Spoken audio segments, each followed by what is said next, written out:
are endowed by our Creator with rights to life, liberty, and the pursuit of happiness, which nobody, no person, no group, no political party, not even our government, can take away from us. Hitler had a dream that his big business should dominate the world. He called his dream the New Order. We've already amended the Constitution dozens of times. Let's throw it away for a master plan run by a master state. Morgan is the largest group. Then there is the strong Kuhn-Loeb group, the Mellon interests, which have Westinghouse, DuPont with General Motors, and then there is Rockefeller, and 3 other groups, making up a grand total of some $82 billion assets in 1945. 8 groups control the American economy, not only because of their concentration of wealth, but through their strategic ownership of basic industries. In spite of war, these companies operate internationally through subsidiaries, stock participation, and cartel agreements with various other companies. Have you ever heard of the Bilderberg Group? No. No, never. Have you ever heard of the Bilderberg Group? Nope. No, I haven't. No, I haven't heard of that. I don't know too much about that Bilderberg thing. Have you guys ever heard about a group called the Bilderberg Group? Nope. Yeah, for the most part. I have not. Sounds kind of familiar, but I couldn't tell you what it was. No, never heard of them. Have you ever heard of a group called the Bilderberg Group? No, I haven't. The Bilderberg? Bilderberg? Bilderberg with a G, yeah. No. Built like an iceberg? No, not quite. Well, what would you say if I told you it's a group of about 120 people on average who meet once a year? These are politicians, heads of media, military men, heads of finance. They meet once a year in secret, behind closed doors, discussing foreign policy. What would you think? What would I think? Yeah. Do you think that's a good thing, a bad thing? Do you agree with it, disagree? Is there anything wrong with some of the most powerful and influential people in the world meeting behind closed doors and discussing things in secret? Not really, no. It's a smart thing to get as many brains in a room as you can to discuss things, and if you're going to have open and honest dialogue, sometimes that information should be kept within the room. If they're going to make good and careful decisions on political initiatives, they need to be able to meet with the brightest minds in the country, and I don't think necessarily that we need to be inside that meeting. I just tend not to recognize their power and just to pretend they don't exist, because for all intents and purposes they don't in my world. No matter how much harm they do or how much good they think they do, I really couldn't care less.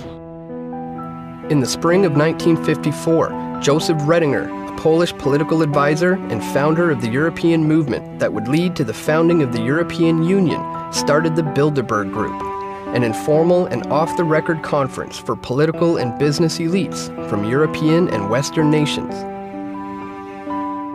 With the help of Prince Bernhard of the Netherlands, along with other powerful politicians and businessmen, they organized the first annual Bilderberg meeting at the Hotel de Bilderberg in Oosterbeek, Netherlands.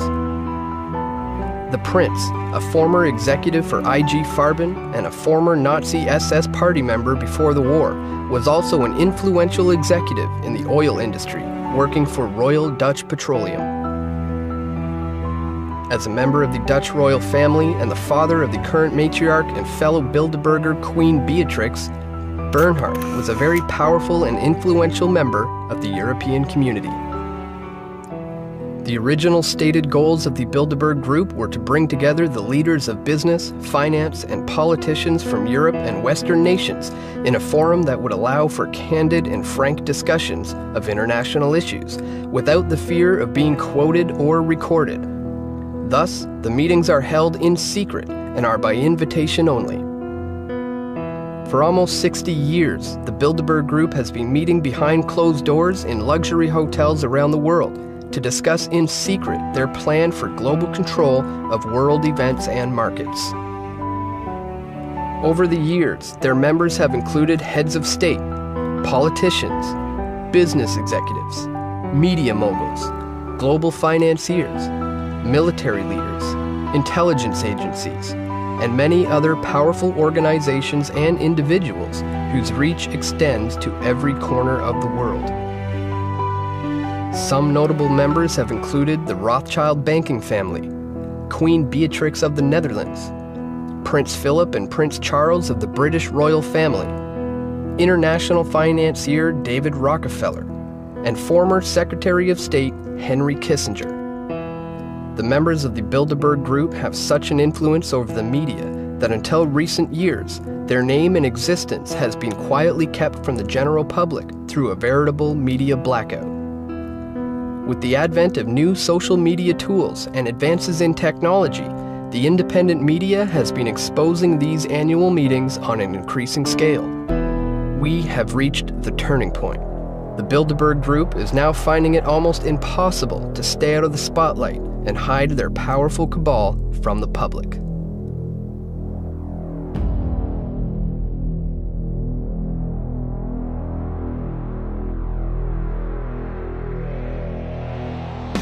In the 21st century, we still have monarchies who have influence and wealth. Then how come bills can't get signed without the Queen of England's approval? How come the Canadian Parliament could be suspended by the Queen of England if she wishes? If she has no power, why does the final decision-making process rest with her? We can talk about the 99%, but it's really the 99.99999%, because the people that are in here, they're not 1 out of 100, they're not 1 out of 1,000, they're not 1 out of 10,000, 100,000, they're more like 1 out of 1 million or 10 million, or beyond that, okay? Billionaire club. That's right. It's the billionaire and trillionaire club, and you and I, we're not in it, we're not ever going to be in it, so we got to hold their feet to the fire. We've got to expose what's going on here. We've got to find out who the 2012 attendees are, and we've got to keep our eyes on the headlines in the next coming weeks, months, and even years to see what these associations have done geopolitically, because they'll be in the headlines. When you have someone like Davignon claiming, and not really claiming because he's on the inside, he would know better than you and I, that the Bilderberg Group was instrumental in creating the European Union and the Euro. I would say that's a pretty big deal. And whether that's evil or not, that's a geopolitical move. And that decision was made by this group. What you need to do is look up who are the companies they work for, who else have they worked for, what are their agendas, what are they in the news doing. That will tell you so much about the reach of Bilderberg, about why they invite these people, and about how they put the world together. In the case of Europe, you heard that, quote, Goldman Sachs rules the world, where you've got Peter Sutherland, head of Goldman Sachs International Board of Directors out of Ireland. He's telling them to accept the austerity and the other financial plans. Throughout history, we've had people with power attempting to consolidate their power and hold on to it. So that's really the agenda here. The agenda is to stay as powerful as possible for as long as possible and crush any competition.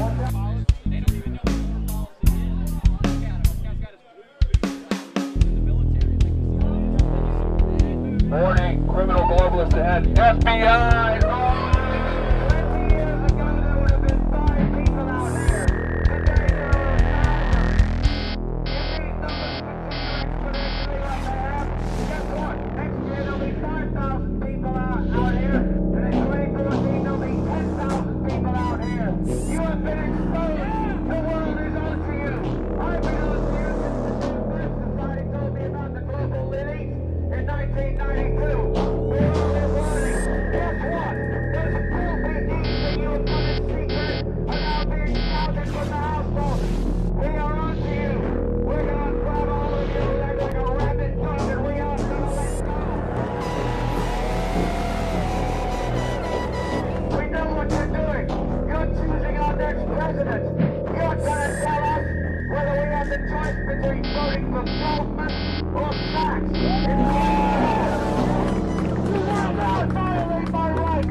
Against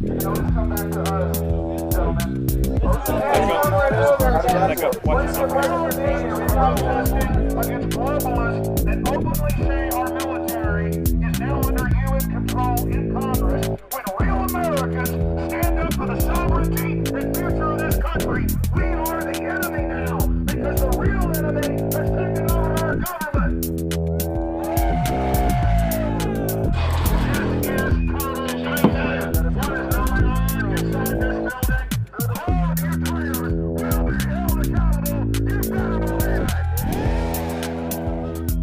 In recent years, the lack of coverage from the mainstream media on the Bilderberg Group has been a problem as far as raising awareness about these conferences. However, 2012 is a major turning point for the Bilderberg Group, as the independent media have been here providing the coverage that's been lacking from the mainstream. Where's Fox News been for the last 15 years? CNN for the last 20 years? Why does Sean Hannity ridicule anybody that calls in and asks about the significance of the Bilderberg Group? Obviously, they're on the payroll. When people say that, quote, they control the media, they're talking about the secret establishment. I'm just here to cover the Bilderberg conference and try to do what the mainstream media is lacking. It's not fair to say that there's no coverage of Bilderberg, because even some of the Bilderberg-owned outlets in the mainstream media have covered it, but it's been so far and few between that I think it's important for us as people, as citizens, and as journalists, as professionals, to come down here ourselves and investigate it. I'm definitely down here just to protest the real 1% that's meeting here at the Westfields Marriott behind closed doors. We're not seeing any major media out here. Where's CNN? Where's the mainstream media? Where's Fox, MSNBC? Any of these stations, they are not here. The mainstream media is owned by these people. There's only a handful of what you call mainstream media covering this, because this isn't supposed to exist. Our media, until just about 5 years ago, said that Bilderberg did not even exist. It's been definitely incredible seeing so many people come all over the world just to participate in bringing awareness to the Bilderberg Group. It's by far the largest Bilderberg protest that I have ever seen. A lot of alternative media, a lot of attention being brought to the Bilderbergers. The mainstream media is failing, but the alternative people's media is becoming the mainstream media, and we're proving that by covering Bilderberg.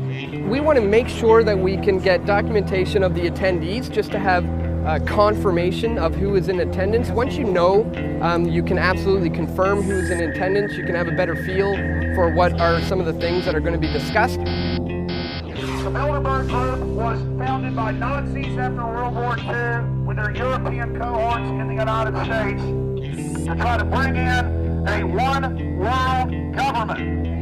These people are terrorists, 110%.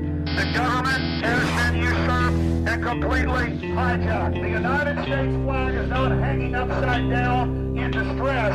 The flag was taken a long time ago. The Washington Post was here this morning. They've known about it since the very beginning, because their founders, Katharine Graham and now her son, Donald Graham, come every single year without fail. They're not talking about it. We have to. We will. And people are paying attention to that. And they're starting to trust us. And every day we're getting bigger and bigger. The media moguls here that do participate at the Bilderberg meeting are failing. They're not successful at all in any way, shape, or form. Their businesses, their whole enterprises are failing. And what you see is people rising up.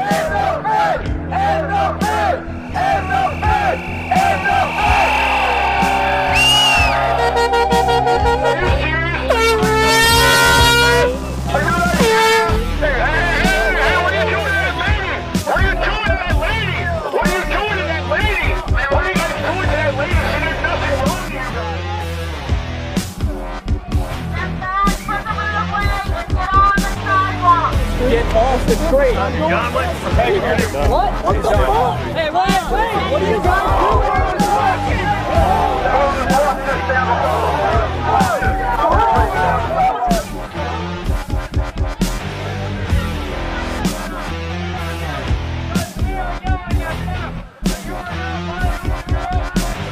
There has to be at least 500 people here now, and the veteran who was arrested yesterday was just arrested again. Large people gathering in front of where the Bilderberg members inside the building can actually hear the people outside, and that's where a group of police officers grabbed this guy, same guy from yesterday, and it appears that they are making an example and trying to keep everybody away from the area where the people inside can definitely hear everything that is going on. We're bullhorning in Bilderberg. They send cops down to stand behind us. We turn, and they just arrest somebody for no reason to get us to chase them down the street. They grab him, take him away like prey. We run out to follow after him.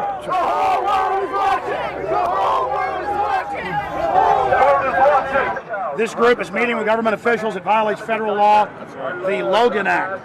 And for decades, they said it didn't even exist. This is the real oligarchs that run our government, run Europe, run most of the world, the big central banks, and the fraud that they engage in. These are the real tyrants. So we're identifying them, not the puppet presidents and prime ministers. We're going directly to the financial oligarch, the robber barons.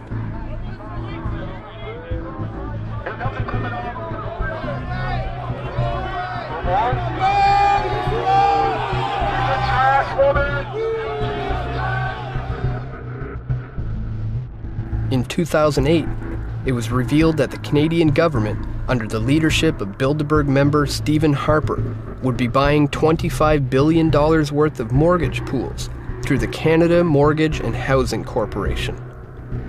Shortly after the election in October of 2008, the re-elected Harper Conservatives unilaterally announced the government will purchase up to an additional $50 billion of insured mortgage pools by the end of the fiscal year as a part of its ongoing efforts to maintain the availability of longer-term credit in Canada. This action will increase to $75 billion, the maximum value of securities purchased through Canada Mortgage and Housing Corporation.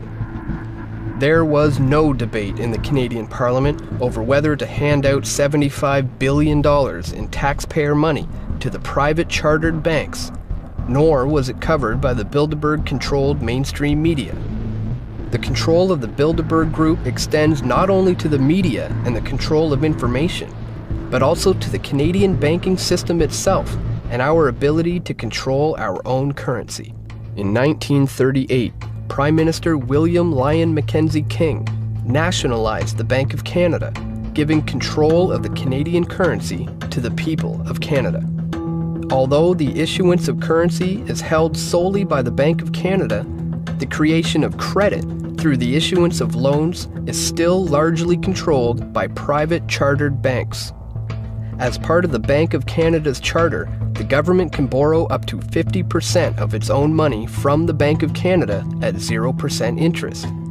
The other half of the interest is paid back into the government, allowing for the financing of our own infrastructure, such as the St. Lawrence Seaway and the Trans-Canada Highway.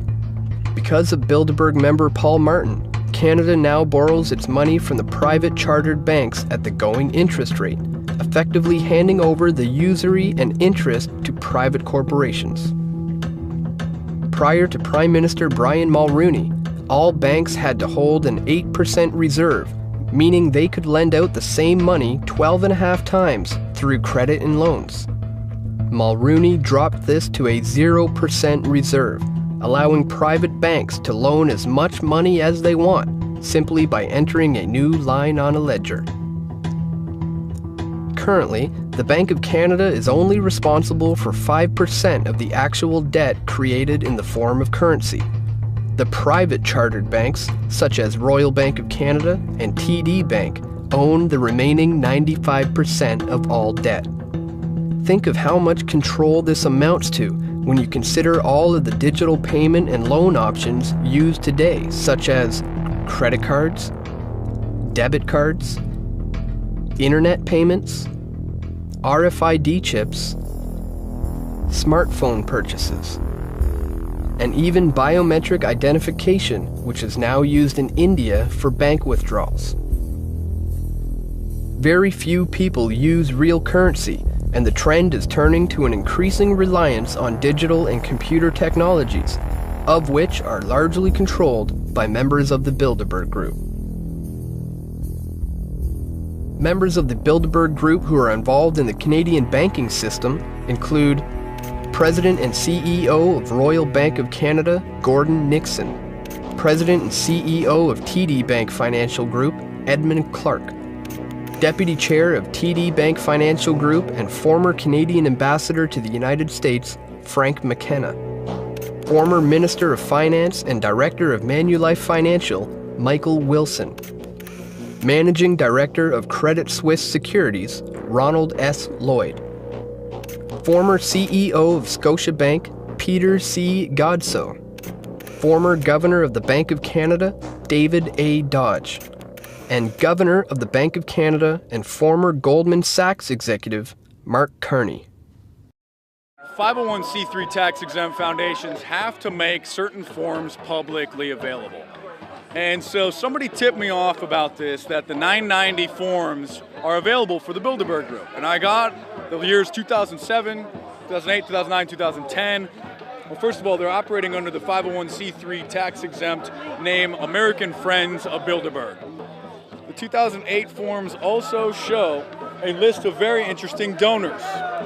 Henry Kissinger, $20,000. David Rockefeller, $50,000. Freeport McMorman Foundation, 10 grand. Microsoft, $75,000. Peter Thiel from PayPal, $75,000. Goldman Sachs, $25,000. The Washington Post, $25,000. So of course the Washington Post is going to be reluctant to report on them when they are literally funding them, and I have the proof in my hand.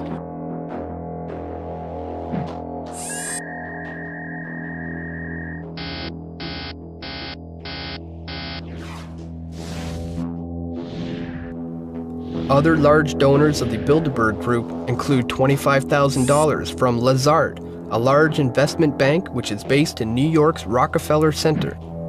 Lazard is one of the key players in the Bilderberg finances, attending dozens of meetings over the years.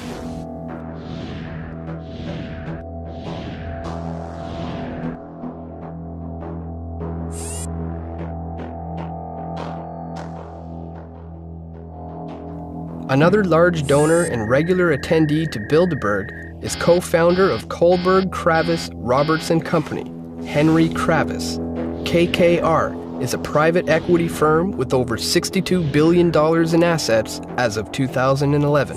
Kravis donated $50,000 in 2008 to the Bilderberg Group. Billionaire financier David Rockefeller of Chase Manhattan Bank has been a steady donor to the Bilderberg meetings and has been a cornerstone of the group's development, attending nearly every conference since its inception in 1954. Rockefeller is an honorary lifetime chairman of the Bilderberg Group and has been involved in the development of many other powerful globalist think tanks, such as the Trilateral Commission and the Council on Foreign Relations. In 1965, David Rockefeller gave a speech to the International Industrial Conference in San Francisco, where he said, "We have entered upon an era in which interdisciplinary cooperation on a worldwide basis must be the cornerstone of accomplishment. Each of us has the duty to fashion his own contribution to fit the grand design of a global community. For many of us, the marketplace of tomorrow will be no less than this whole planet of Earth. What we do will manifest itself in ways that we cannot foretell, and it will have an unforeseen impact upon individual lives and whole societies. What we are is God's gift to man. What we become is man's gift to God." The Rockefeller-Rothschild merger that just occurred yesterday obviously had some things in the works before then, but for those that don't know, the Rothschilds have bought up 37% of the main financial institute of the Rockefellers. They're going to be talking about swallowing up smaller financial institutions, like they say in the article. Essentially, they see opportunity in crisis, and we've known some smaller banks, a lot of smaller banks have gone down in the last 2 or 3 years. Well, now they're consolidating power. They're going to buy up those smaller banks, and don't be surprised if you see them bail out or take a large stake in some of the bigger banks that have been having problems, such as maybe even Bank of America and JP Morgan. We know by your third world plan to depopulate the third world nation. Memorandum 200 with the National Archives. You want to depopulate. It's on the record, Henry Kissinger. A lot of these globalists, a lot of these Bilderbergers are on the record saying that they want global depopulation, and they're proud of it. War criminal Henry Kissinger has stepped foot in the Westfield's Marriott hotel in Chantilly, Virginia. We have him on video entering the hotel, and we would like for you gentlemen to go inside the hotel and arrest Kissinger for his war crimes. Former Secretary of State Henry Kissinger has been deeply involved in the Bilderberg Group, attending dozens of their meetings over the years and acting on the Bilderberg Steering Committee.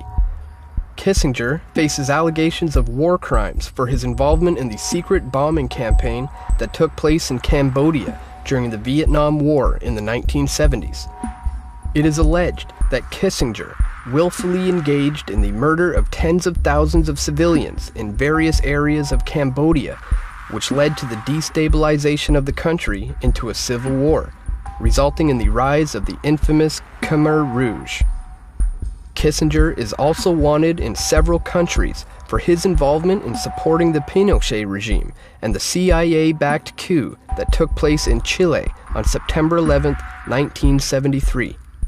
Pinochet, who is now facing a war crimes tribunal, murdered the democratically elected President Salvador Allende and started a military junta which resulted in the kidnapping, forced displacement, and torture of thousands of men, women, and children in Chile. Henry Kissinger actively supported these actions that were taking place at that time, which constituted crimes against humanity. Kissinger was also involved in a controversial study in 1974 called National Security Study Memorandum 200, in which the basic thesis called for an active campaign for the depopulation of several less developed countries to stem the risk for civil unrest. Are you still giving out orders like Memorandum 200, where you said depopulation should be hell? Sir, just a question. I'm not going to go to hell because Memorandum 200, sir. Memorandum 200. Just asked him a question about Memorandum 200 that he wrote in April 24, 1974. It's an honest question. Okay. Kissinger, Memorandum 200. Depopulation. We're on topic now. We came here, we give you the access. If you want to burn bridges, you can do that. I don't want to burn any bridges. I wasn't disrespectful. I wasn't accusatory. It was a serious question. We're on topic. Okay, I understand that. So what about the depopulation? I mean, Memorandum 200. Why are you afraid to talk about your depopulation plan? Why don't you get lost? Why should I get lost? It's serious. Sick person. Sick person. How am I sick? You're the one committing. I hope it's the beginning of a whole new epoch of greater and greater coverage. At the same time, we're in danger because of their designs on the internet. This could also be the high watermark. It really depends on who stands their ground and what the fight will be. Because, of course, we've just broke last week. People from the European Commission, the Dutch woman Neelie Kroes, wants a mandatory internet ID for Europe. Cybercom was launched only 2 years ago. We saw the Stuxnet virus admittedly engineered from the U.S. and Israeli and other related allies to use against Iran and so forth. On that pretext, they want to take greater and greater control of the web. The United Nations also trying to have a reach over the web. The Bilderberg Group include many prominent members of the internet and computing world, including National Security Agency Director and Chief of the United States Cyber Command, General Keith B. Alexander, co-founder of Facebook, Chris Hughes, founder of PayPal and chief Facebook investor, Peter Thiel, executive chairman of Google, Eric Schmidt, founder of Amazon, Jeff Bezos, co-founder of LinkedIn, Reid Hoffman, vice president, European Commission, commissioner for Digital Agenda, Neelie Kroes, chief research and strategy officer, Microsoft Corporation, Craig J. Mundy, and many others.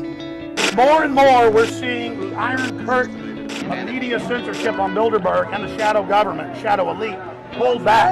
So we're seeing Bilderberg basically try to pass the baton off to younger people right now, a bunch of tech folks, Google, Facebook, and others, hoping that the police state tech grid can protect their criminal activity. They're trying to push a global bank as the solution to all our problems that they created. They're openly trying to push more police state systems. They want to end internet freedom. They want to bring in internet IDs. The mainstream media is no longer mainstream. The alternative's taking over, and they're trying their damnedest to either restrict or shut down the free internet as we know it right now. The increase of internet-based media has been closely correlated with the decrease of traditional forms of media, such as newspapers and television, which have been monopolized by members of the Bilderberg Group. In their efforts to maintain the control of information globally, influential figures of the media have been routinely invited to participate in the conferences over the years. Peter Mansbridge of CBC's The National attended the meeting in 2010 and has maintained their strict rules for secrecy ever since.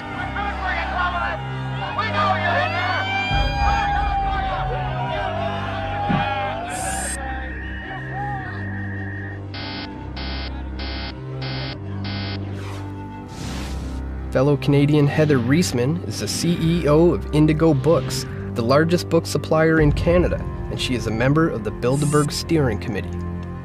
In 2005, Reisman founded the Hesag Foundation, which provides grants to former lone soldiers in the Israeli army to pursue post-secondary education. A lone soldier is an individual who is not from Israel, but chooses to fight in the Israeli military. Other media moguls and organizations that have attended the Bilderberg meetings over the years have included Rupert Murdoch of News Corporation, Andrew Knight of News Corporation and The Economist, Ted Turner of Time Warner and CNN, Charlie Rose, Donald Graham of The Washington Post, and Canadian media baron and former Bilderberg Steering Committee member Conrad Black of Hollinger International and The Telegraph newspaper. While all of these powerful media organizations have been present at Bilderberg meetings over the years, there has remained a media blackout all across the board regarding coverage of this group.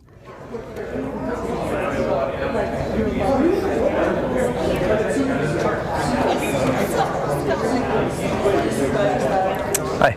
Hi. I was just wondering what your opinions were. You talk a little bit about it in the book of the influence of the Bilderberg Group on the mainstream media, or on just the influence. The individuals are influential, but their influence isn't magnified by Bilderberg. I went for 20 years. Mm-hmm. It's just a talking shop, and they're almost always wrong, by the way. They didn't see the end of the Cold War coming. They didn't see the economic crisis coming. They're very interesting meetings. They're very interesting people, but they're not coherent. They aren't a group that meets other than for 3 days a year, and the composition of them changes all the time, except for about 30 of us who are on the steering committee. And how come? Don't buy into these conspiracy theories. It's rubbish. All they do is talk to each other. I was on that conference circuit for 20 years, the Trilateral Commission, I went to all of them. And look, it was fine while it lasted, but I'm getting too old for that. I'm getting tired. But, okay. You know. All right, thank you very much. Okay, thanks for coming. But there's no conspiracy in any of them. No? No, there's just a bunch of people. How come you never hear about it in the media? Like, I only read about it in your book. They don't allow the media. No. But in order to encourage people to talk frankly, say, what you do, you get good, frank sessions. But there's no meeting of the minds particularly. Okay. All right, thank you.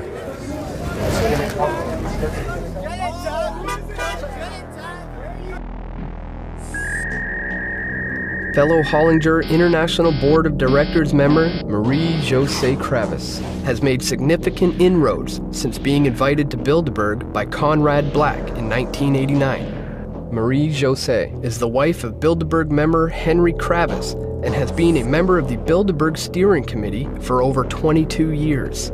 At the trial of the now-defunct media baron Conrad Black, Marie-Josée Kravis testified against him, providing evidence for the prosecution.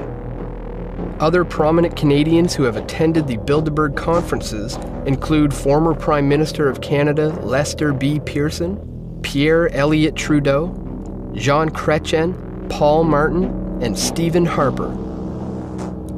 Many other influential Canadian politicians and business leaders have also attended the secret meetings, including former NDP leader Bob Rae, former Liberal Party leaders Stéphane Dion and Michael Ignatieff, former Premier of Ontario Mike Harris, former Premier of New Brunswick Bernard Lord, former Premier of British Columbia Gordon Campbell, the Premier of Alberta, Alison Redford, the Chief of Staff for Prime Minister Stephen Harper, Nigel S. Wright, and Power Corporation of Canada CEO Paul Desmarais Sr.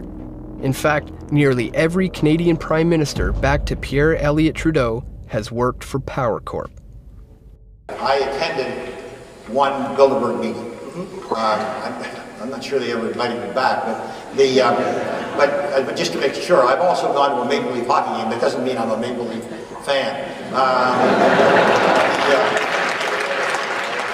I believe that there is an opportunity now with the G20 having been called for the first time for us to put together a global steering committee of all of the great powers of the world.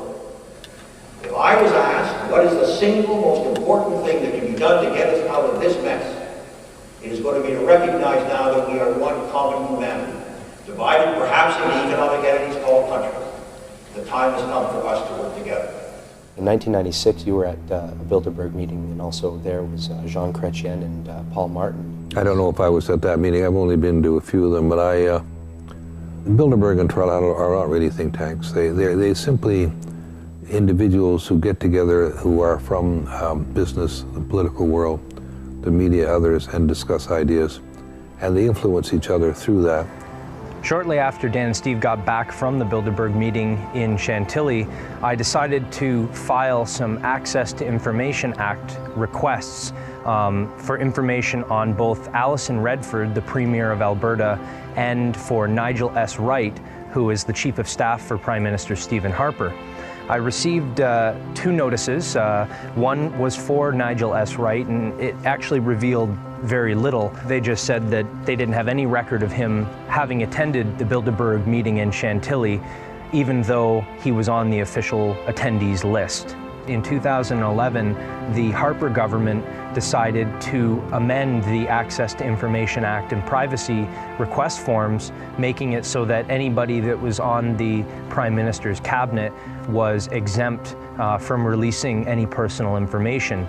In the case of Alison Redford, the Premier of Alberta, I did receive actually quite a big disclosure from their Executive Council office in Alberta. 31 pages were disclosed to me just the other day. All sorts of different pages have notices to destroy these emails, do not release this information to the public, do not release any information about your travel itinerary prior to attending the meeting. But a lot of the stuff is redacted. A lot of this information is redacted out. That's cited under different sections of the Privacy Protection Act, which goes hand in hand with the Access to Information Act request. So any other information that was in there about other people has been redacted out. There's also a page in here that describes the nature of the meetings off the record. Fruitful discussions are enhanced by an atmosphere of mutual trust in which participants can express themselves freely. All discussions are therefore private and off the record. The press is excluded from the meetings. A list of participants will be released to the press on the eve of the conference. There's nothing to hide. If you're doing good things, you don't have anything to hide. There's only something to hide if you don't want people hearing what you're saying. That's the only reason to say it off the record, is that you wouldn't want to be quoted on something that could be damaging to your career.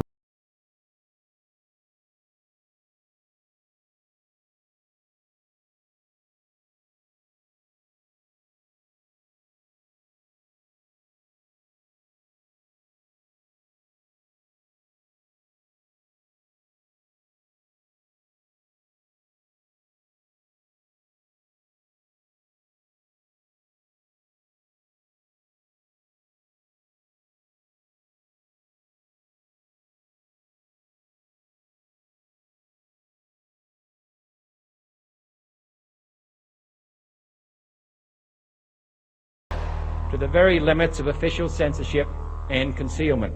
How do you feel about secrecy in government? It's a scary thing. I mean, it's secret, so I don't really know much about it. I can understand if the secrecy is for national security, but, you know, secrecy and covering up, you know, financial documents and things like that, I think as taxpayers, you know, we have the right to know what's going on in our government. I think secrecy is pretty inherent in the Canadian government, for sure, and in all government. I wish it wasn't that way. I wish government was completely democratic, which would mean that we would be a part of it, but seeing as, like, we have representatives in this house deciding on issues for us, secrecy kind of just comes with that. I honestly don't think it's a good idea for anybody to be secret. I don't think anything should be secret. I think if anything needs to be said, it needs to be said in front of the people here that can hear it. We elect people to govern us in a democratic way, and when those people fall, prey to, individuals that have money or, have leverage on them, it's no different than a dictatorship. When you have like government officials and then you have financiers and like heads of like banks meeting behind closed doors, that's already against the law. So there's a lot of things happening that I think the people need to wake up to and actually come out and stand against it. It's the job of you guys to get out there and inform the real people that need to know what's really going on, because we have really no idea. And without you guys, we wouldn't be around to know, so. The more independent media that covers events like this, or like anything, gives a more unbiased opinion, considering how slanted our current media is. It doesn't have to be a, massive media tycoon that's controlling what's being said anymore. The average person can do it, right? Which is, that's an amazing feat. We didn't have that 50 years ago. We didn't have that at all. It's time to get it out there. We should at least know. Technology is a double-edged sword, and with the use of social media and live streaming, the independent media is now shining a bright light on the shadows of the Bilderberg Group. Almost everybody here has a camera. They're all doing live streaming. They're all, interviewing people. I mean, there is just everywhere from, really big names with big websites to just people doing their own little thing. And it's crazy. I mean, everybody has a camera this year. We live in the time of intelligence, of technology, of instant information. And more these people are realizing that, and they're going to realize that today with the hundreds of people that are surrounding the Marriott Hotel where Bilderberg 2012 is being held. What do you think about, the independent media's these days ability to use social media and live streaming at these kinds of events? It's amazing, and it shows you how many people that are getting aware and politically aware to this. Everyone's becoming the independent media because of the double-edged sword that is social media. It's also, of course, a spy tool, as everyone knows.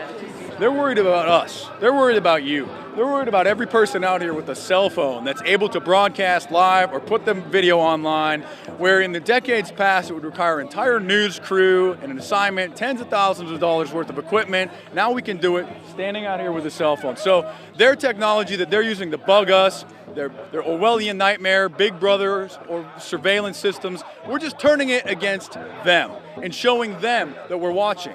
What we're seeing here in 2012 represents not just an evolution of social media, of independent media, of the ability of citizen journalists to bring attention to causes and events that the mainstream media will refuse to cover. You had thousands and thousands of people watching live stream video.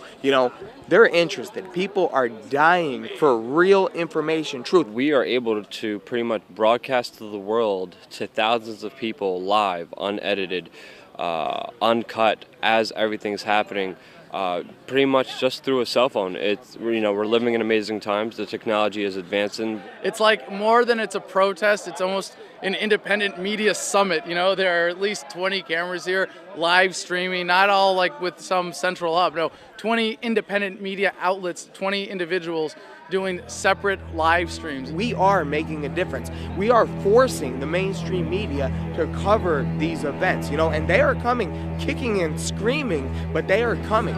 If you had an opportunity to maybe say a short little message to the people in that room, the people sitting around that table, what might you say to them? That's a hard question. It's a tough one, I know, it's a tough one. I don't mean to put you on the spot. It is.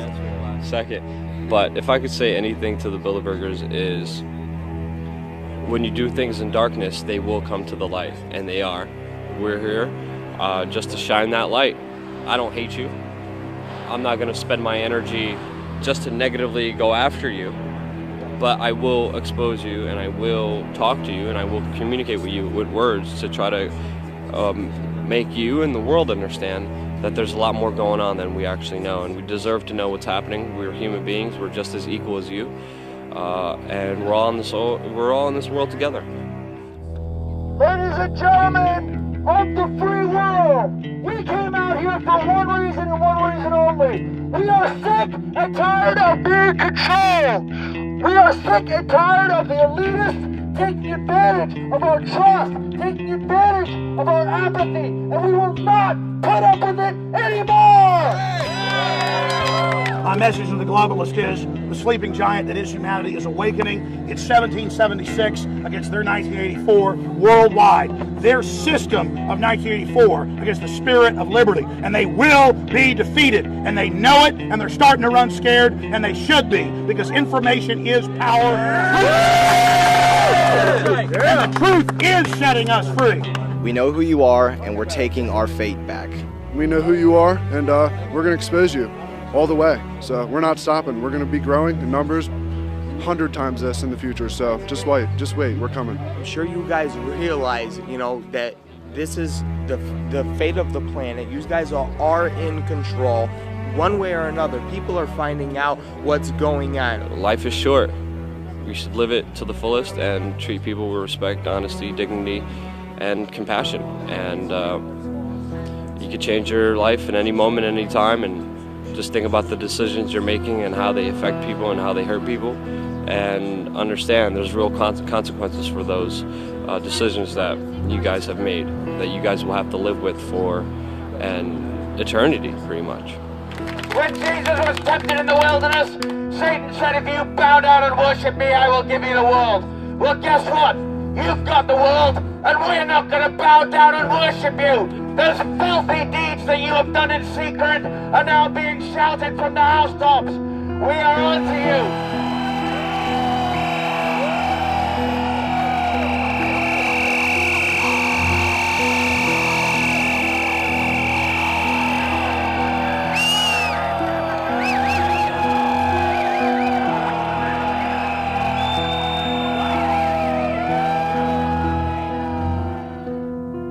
The reach of the Bilderberg Group extends to every level of the policy apparatus in both the private and public sectors. Its members over the years have been the most influential and powerful individuals in the world. Whether or not they act in concert with each other or simply influence one another through these meetings is beside the point. The decisions made by each of these individuals have a ripple effect for the rest of the world. For every action, there is an equal but opposite reaction. The creation of this new Orwellian technotronic society has spawned a new generation of warrior, information warriors, whose weapons are the very technologies created to enslave them. As the old forms of media slowly die away, this generation is finding new and exciting ways to spread information, open dialogue, and become the true citizen media. The Bilderberg Group and the individuals that attend are now facing a revolutionary adversary, an informed citizenry armed with the right questions and looking for the true answers.